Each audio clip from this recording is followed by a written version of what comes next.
Assalamualaikum warahmatullahi wabarakatuh.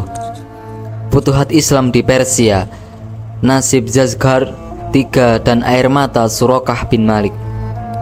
Peristiwa pembebasan wilayah Persia oleh pasukan muslimin atau terjadi antara tahun 633 sampai 654 Masehi. Dalam peperangan ini, pasukan Khulafaur Rasyidin melawan tentara Kekaisaran Sasaniyah di Persia. Kekaisaran Sasaniyah akhirnya jatuh, menandakan berakhirnya kekuasaannya di Persia, yang kemudian digantikan oleh Khulafaur Rasyidin. Melemahnya Persia. Sejak sebelum pasukan Islam melancarkan serangan, Kekaisaran Sasaniyah telah didera masalah internal akibat perebutan kekuasaan. Posisi Sasaniyah pun terpuruk karena serangan dari Kekaisaran Bizantium pimpinan Heraklus yang berhasil menguasai sebagian wilayahnya. Selain itu, menurunnya ekonomi di wilayah Sasaniyah juga menjadi faktor melemahnya kekuasaan kekaisaran. Masyarakat Sasaniyah saat itu hanya berharap dilakukan perbaikan ekonomi oleh siapapun yang menjadi pemimpin mereka. Namun, keterpurukan Sasaniyah justru semakin parah saat pemerintahan Raja Yezgard III yang diduga hanya memikirkan keselamatannya, keluarganya dan hartanya. Alhasil, para perwira militer Sasaniyah memilih berpaling dari Raja Yezgard III. Situasi ini kemudian dimanfaatkan oleh pasukan Islam untuk terus mendesak Kekaisaran Sasaniyah. Penaklukan pertama takluknya Sasaniyah oleh Islam bermula pada 633 saat Panglima Perang Islam Al-Musanna bin Harisah melakukan upaya pembebasan wilayah Persia. Setelah berakhirnya Perang Riddah 632, Al-Musanna bin Harisah memulai operasi pembebasan wilayah Persia. Pada serangan pertama ini, pasukan Muslim berhasil menguasai sebagian wilayah Persia. Sekembalinya ke Madinah, Al-Musanna bin Harisah memberitahukan keberhasilannya kepada Khalifah Abu Bakar. Sejak saat itu, Khalifah Abu Bakar mulai memikirkan untuk ekspansi wilayah Khulafaur Rasyidin dengan menunjuk Al-Musanna bin Harisah sebagai panglima militer Islam. Adapun futuhat Islam dimulai pada masa kekhalifahan Abu Bakar dan baru berakhir pada masa kekhalifahan Umar bin Khattab. Penaklukan kedua, selain Al-Musanna bin Harisah, Khalid bin Walid juga menjadi salah satu panglima Islam yang memimpin futuhat Islam ke Persia. Khalid bin Walid memfokuskan ekspansi pembebasan Islam ke Persia setelah berhasil membebaskan Suriah dari kekuasaan Romawi Timur atau Kekaisaran Bizantium. Di lain pihak, pasukan Islam berhasil menguasai Persia di sebelah barat setelah pertempuran Al-Qadisiyah di bawah pimpinan Sa'ad bin Abi Waqqas. Jatuhnya Persia ke tangan Islam. Akibat konflik militer yang terus-menerus terjadi di wilayah Persia, pada tahun 642, Khalifah Umar bin Khattab memerintahkan pasukan muslimin secara total untuk melakukan perang skala penuh. Perang pamungkas antara kaum muslimin dengan tentara Persia pun pecah. Di pihak Persia dipimpin oleh Rusman Farrokhat. Oleh karena situasi di Kekaisaran Sasaniyah sedang bergejolak, penaklukan yang dilakukan oleh pasukan muslim pun menjadi semakin mudah. Pemimpin pasukan muslim Sa'ad bin Abi Waqqas berhasil pun memanfaatkan konflik di Kekaisaran untuk terus menekan Persia. Pasukan muslimin berhasil mengalahkan militer Persia yang dipimpin Kaisar Yezgard III. Kemenangan muslimin dalam perang Nahavan pada 642 sangat berdampak bagi Imperium Persia. Kerajaan itu tidak lagi berdaya menghadapi serangan-serangan dari luar. Apalagi para pemimpinnya terlalu sibuk bertikai satu sama lain. Keruntuhan negeri yang pernah menjadi adidaya berbilang abad lamanya tinggal menunggu waktu saja. Khalifah Umar bin Khattab merasa yakin inilah saat yang tepat bagi kaum muslimin untuk menaklukkan Persia. Kala itu, dataran tinggi Iran terbagi ke dalam 3 wilayah besar, yakni Azerbaijan di utara, Isfahan di tengah dan Fars di selatan. Sang Amirul Mukminin memutuskan target pertamanya adalah Isfahan. Dengan menguasai pusat kerajaan Persia, syiar Islam diharapkan akan semakin mudah tersebar ke seluruh negeri tersebut. Kaisar Jadgad III mendirikan benteng pertahanan di Merv, Khorasan, kini sekitar kota Meri, Turkmenistan. Raja Persia itu tidak sanggup menyaingi kekuatan militer Islam. Penyebab utamanya bukanlah kurangnya amunisi atau sedikitnya jumlah tentara, melainkan tiadanya persatuan yang kokoh. Pasukan yang ada cenderung terpecah belah. Kebanyakan jenderal Persia seperti memiliki agenda masing-masing. Kepatuhan terhadap raja selaku panglima tertinggi nyaris tidak tersisa. Umar mengangkat Khalid bin Walid sebagai pemimpin misi penaklukan Persia. Sebelumnya, sosok berjulukan pedang Allah yang terhunus itu sukses memimpin berbagai ekspedisi, termasuk pembebasan Syam, Suriah dari tangan Romawi Timur, Bizantium. Kabar pengangkatan Khalid semakin mencemaskan Yezgard. Namun, jenderal muslim yang masyhur karena tidak pernah sekalipun kalah dalam 100 pertempuran itu lebih dahulu berpulang ke rahmatullah. Ibnu Walid wafat dengan tenang pada 642 di Homs, Suriah. Sumber lain mengatakan Madinah. Abdullah bin Utsman kemudian diangkat sebagai komandan pasukan muslim yang hendak menyerang Isfahan. Sementara itu, Nuaim, saudara Nuaim bin Muqarrin, memimpin pasukan untuk merebut kembali Hamadan, lalu ke Ray. Setelah berhasil menguasai Ray, Nuaim bergerak ke utara menuju daerah pesisir selatan Laut Kaspia. Dari Bahrain, Al-A'la bin Al-Hadrami melancarkan serangan untuk menduduki Fars. Misi yang disusun Al-A'la tanpa sepengetahuan Khalifah Umar itu berakhir kegagalan. Amirul Mukminin kemudian menunjuk Sa'ad bin Abi Waqqas untuk menggantikan Al-A'la.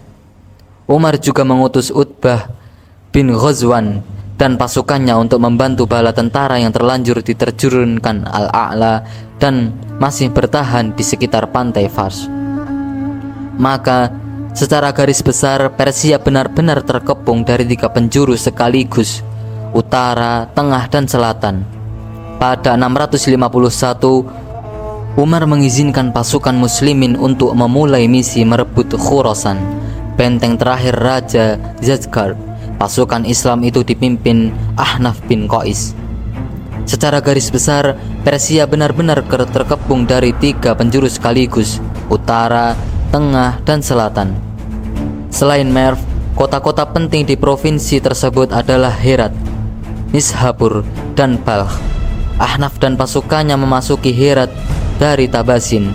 Kota tersebut berhasil dikuasainya tanpa perlawanan yang berarti. Target selanjutnya adalah Nishapur, yang juga dapat direbutnya dari tangan Persia. Pasukan muslimin semakin mendekati Merv. Yezgard berencana melarikan diri ke Merv Zruz, sebuah kota di dekatnya. Ahnaf tentunya tidak akan membiarkan Raja Persia itu kabur. Cepat-cepat ia bertolak ke Balkh. Beberapa waktu kemudian, pasukan muslimin tiba di Merv Ruz dan menunggu bala bantuan dari Kufah. Setelah itu, bala tentara Islam berangkat lagi. Kali ini tujuannya adalah Balkh untuk mengepung kekuatan terakhir sang kaisar Persia di kota dekat perbatasan Persia Takharistan itu. Strategi Umar bin Khattab. Status Yezgard masih sebagai Raja Persia, tetapi negeri seluas itu kini terasa sempit baginya. Mau kemana ia sekarang? Bila tetap bertahan di Balkh, bala tentaranya tak akan sanggup menghadapi pasukan muslimin.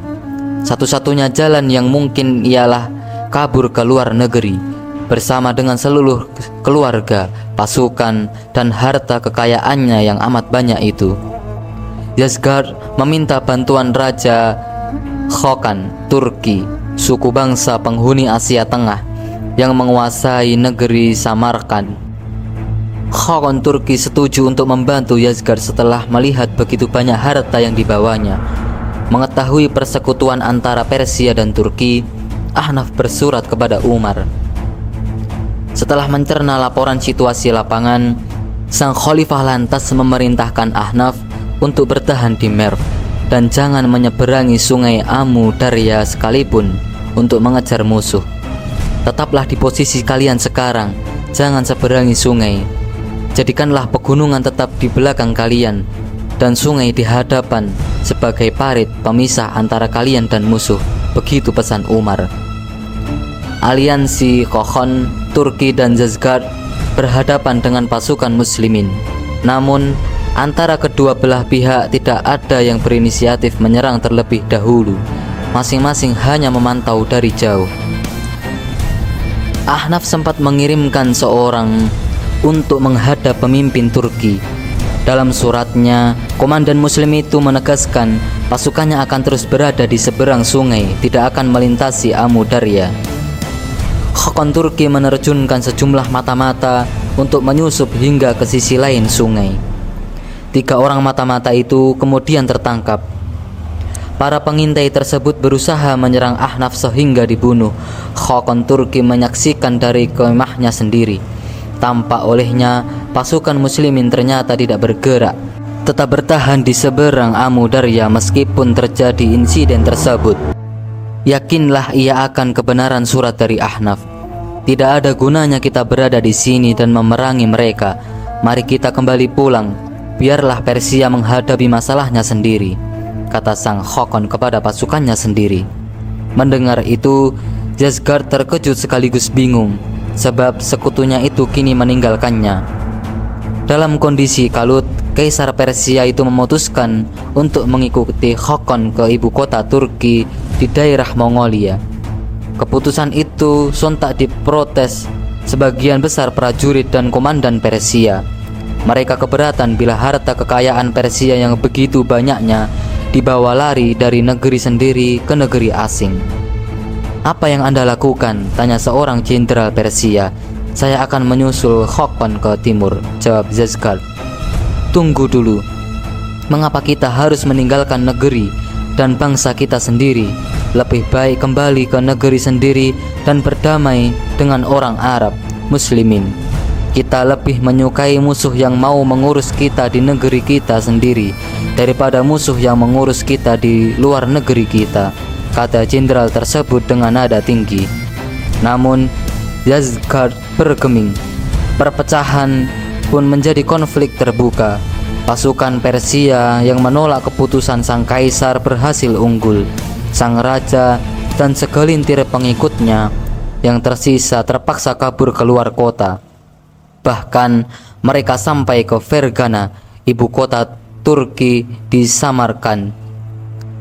Futuhat Islam di Persia berakhir pada 654 Masehi saat Raja Yozgat berhasil kabur ke wilayah Mongolia bersama dengan keluarganya. Setelah kekaisaran Sasaniyah jatuh, para pemimpin militer Persia menyerah kepada pasukan kaum muslimin. Dengan begitu, kekuasaan kekaisaran Sasaniyah di Persia resmi berakhir dan digantikan oleh umat muslim di bawah pimpinan Khulafaur Rasyidin. Nasib Kaisar Yozgat III. Orang-orang Persia yang memberontak kepada Yozgat lantas bertolak ke barat. Sesampainya di Khurasan, mereka meminta perdamaian dengan muslimin serta menyerahkan seluruh harta kekayaan raja Persia yang dibawanya kepada Ahnaf. Sang komandan muslim menerimanya dengan baik serta menjamin keselamatan jiwa mereka. Maka berbondong-bondong orang-orang itu kembali ke rumahnya masing-masing dengan perasaan puas. Ahnaf menulis laporan kepada Amirul Mukminin di Madinah. Tidak hanya mengabarkan kemenangan muslimin, tetapi juga mengirimkan 1/5 dari total harta rampasan perang yang diperolehnya. Setelah membaca laporan tersebut, Umar berpidato di hadapan khalayak. Allah telah menghancurkan raja Majusi itu dan mencerai-beraikan mereka sekarang. Tak ada sejengkal tanah pun milik mereka yang akan membahayakan muslimin. Meskipun berhasil lolos dari kepungan pasukan Islam, nasib Yozgat toh tetap berakhir nahas. Ia memang mendapatkan suaka politik dari Khaqan Turki, tetapi Raja Majusi ini hidup terlunta-lunta di negeri orang. Kondisinya amat jauh berbeda dengan masa lalu ketika dirinya bergelimang harta dan kekuasaan. Kepala Yazgard lalu dibawanya ke Merv sebagai barang bukti untuk mengambil hadiah. Yazgard terus bertahan hidup hingga tampuk kekhalifahan beralih dari Umar ke Utsman bin Affan. Pada masa Khalifah Utsman, pemberontakan sempat terjadi di Khurasan. Yazgard sangat gembira mendengar kabar itu. Dirinya bersiap untuk pergi ke sana.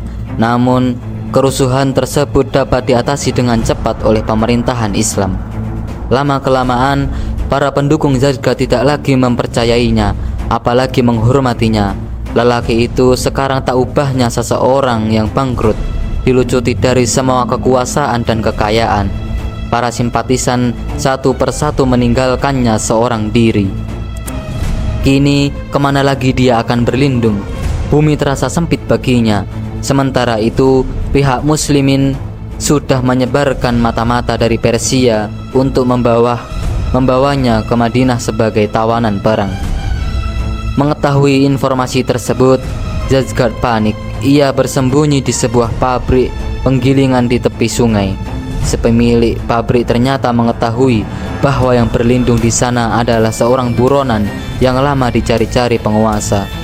Malam harinya, ia pun diam-diam mendekati bangsawan Persia itu dan memancungnya. Kepala Yazgard lalu dibawanya ke kota Merv sebagai barang bukti untuk mengambil hadiah. Nubuwah Rasulullah, Suraqah, dan pakaian Raja Persia. Ada satu fase dalam kehidupan Suraqah bin Malik yang tak mungkin dilupakannya. Dahulu ia masih kafir sehingga berupaya membunuh Nabi Muhammad SAW. Saat itu Rasulullah SAW dalam perjalanan hijrah bersama Abu Bakar As-Siddiq. Suraqah berhasil menemukan Nabi SAW yang sedang berdiri seorang diri di padang pasir. Dalam benaknya terbayang 100 unta betina sebagai hadiah dari pemuka Quraisy bagi siapapun yang berhasil menangkap sang pembawa risalah Islam itu, hidup atau mati. Dengan semangat, pemuda dari kampung Madlaji itu memacu kudanya untuk mengejar target buruan. Namun, seperti ada tembok tak kasat mata, seketika kuda Suraqah terkapar. Ia pun terempas ke pasir gurun. Tiba-tiba, ia melihat sosok yang diburunya itu mendekat. Nabi SAW tersenyum kepadanya, lalu mengulurkan tangan membantunya berdiri. Suraqah terkesima, akan tetapi hasratnya untuk mendapatkan hadiah 100 ekor unta tak terbendung. Ia pun kembali berusaha membunuh Nabi SAW. Lagi-lagi kudanya rebah, seperti menabrak dinding yang tak terlihat. Kejadian yang sama terjadi 3 kali berturut-turut sehingga pemuda ini mengurungkan niatnya. "Aku berjanji tak akan mengganggu Tuan lagi," kata Suraqah kepada Nabi SAW. "Tetapi kumohon berjanjilah, bila kelak Tuan dan agama Tuan menang, sudilah kiranya memberikan kepadaku jaminan keselamatan." Nabi SAW lalu meminta Abu Bakar untuk menuliskan jaminan tersebut di atas sekerat tulang untuk Suraqah. "Wahai Suraqah, bagaimana pendapatmu bila kelak engkau mengenakan pakaian kebesaran Raja Persia?" tanya Nabi SAW saat memberikan tulang tersebut. Yang ditanya terperangah. Persia adalah sebuah kerajaan besar. Bagaimana mungkin dirinya yang hanya seorang pemuda dusun bisa memakai baju Raja Persia? Suraqah hanya tersenyum lalu pamit kepada Nabi SAW untuk kembali ke Mekah. Bertahun-tahun kemudian Rasulullah SAW berhasil membebaskan Mekah. Beberapa bulan berselang beliau wafat. Adapun Suraqah diberi usia panjang oleh Allah Subhanahu wa Ta'ala sehingga turut berperan dalam misi pembebasan Persia. Dalam perang Qadisiyah sekira 6 tahun sebelum perang Nahafan, muslimin berhasil mengalahkan pasukan Persia. Panglima Sa'ad bin Abi Waqqas membawa banyak harta rampasan perang ke Madinah di hadapan khalayak. Khalifah Umar bin Khattab secara tak terduga memanggil Suraqah. Amirul Mukminin menyuruhnya untuk memakai seluruh busana Raja Persia, lengkap dengan gelang, jubah, dan mahkotanya. Setelah itu, Suraqah dipandanginya dari kaki hingga ujung rambut dan berkata, "Masya Allah, betapa gagahnya seorang anak desa Madlaji memakai ini." Mendengar itu, air mata Suraqah pun pecah, sebab dirinya teringat lagi akan perkataan Rasulullah SAW dahulu. "Demi Allah, kekasihku Nabi SAW tidak pernah berbohong. Kekasihku tidak pernah berbohong," serunya sambil menangis tersedu-sedu.